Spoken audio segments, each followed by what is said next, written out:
Hi hello నమస్తే అండి. ఈరోజు వీడియోలో హోటల్ స్టైల్ పల్లీ చట్నీ ఏ విధంగా చేయాలో చూపించబోతున్నానండి. ఈ విధంగా కనుక చేసినట్లయితే తినాల్సిన దానికంటే 2 ఇడ్లీలు ఎక్కువే తింటారు. ఇప్పుడు దీని ప్రిపరేషన్ కోసం ఒక బాండీ తీసుకొని అందులో ఒక అరకప్పు పల్లీలు వేసుకోండి.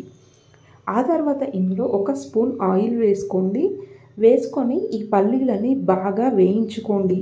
లో ఫ్లేమ్లో పెట్టి మాత్రమే వేయించుకోండి. ఇలా వేయించుకోవడం వలన పల్లీలు అనేది త్వరగా మాడిపోకుండా ఈవెన్గా ఫ్రై అవుతాయి.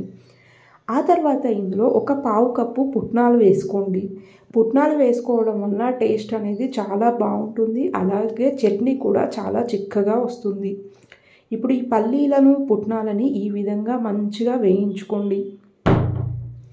ఆ తర్వాత వీటిని మిక్సీ జార్లోకి తీసేసుకోండి. ఇప్పుడు అదే బాండీలో మీ రుచికి తగినన్ని పచ్చిమిరపకాయలు, అలాగే కొంచెం కరివేపాకు, కొంచెం చింతపండు తీసుకొని అందులో వాటర్ వేసుకొని ఆ చింతపండును కూడా ఇందులో వేసేసుకోండి. ఆ తర్వాత ఇందులో 1/4 టేబుల్ స్పూన్ జీలకర్ర వేసుకొని వీటన్నింటినీ ఒక 2 మినిట్స్ పాటు లో ఫ్లేమ్లో పెట్టి ఫ్రై చేసుకోండి. ఈ విధంగా ఫ్రై అయిన తర్వాత వీటిని మనం ముందుగా పల్లీలు వేసుకున్నాం కదా, అందులో వేసేసుకొని తగినన్ని వాటర్ వేసుకొని మిక్సీ పట్టేసుకోండి. ఇక్కడైతే నేను మిక్సీ పట్టేశానండి. చూడండి ఎంత బాగుందో. ఇది అసలు మనం తాలింపు లేకుండా కూడా డైరెక్ట్గా ఇలాగే తినేయచ్చు. సూపర్ టేస్టీగా ఉంటుంది. ఇప్పుడు దీన్ని ఒక బౌల్లోకి తీసేసుకున్నానండి. చూడండి ఎంత బాగా కనిపిస్తుందో, చూస్తుంటేనే తినాలనిపిస్తుంది.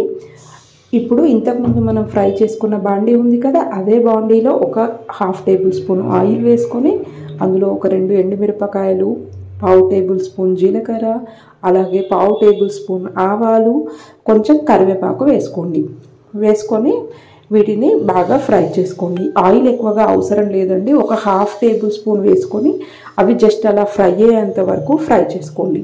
ఇప్పుడు వీటిని మనం ముందుగా ప్రిపేర్ చేసి పక్కన పెట్టుకున్న చట్నీలో వేసేసుకోవడమే అండి. చూడండి అసలు ఆయిల్ అనేది చాలా తక్కువ వేసి వాటిని జస్ట్ ఫ్రై చేశానంతే. అవి మొత్తం కూడా ఇందులో వేసుకొని చట్నీ మొత్తం కూడా కలిపేసుకోవడమే అండి. చాలా అంటే చాలా బాగుంటుంది. ఒక్కసారి మీరు కూడా ఈ విధంగా ట్రై చేసి చూడండి.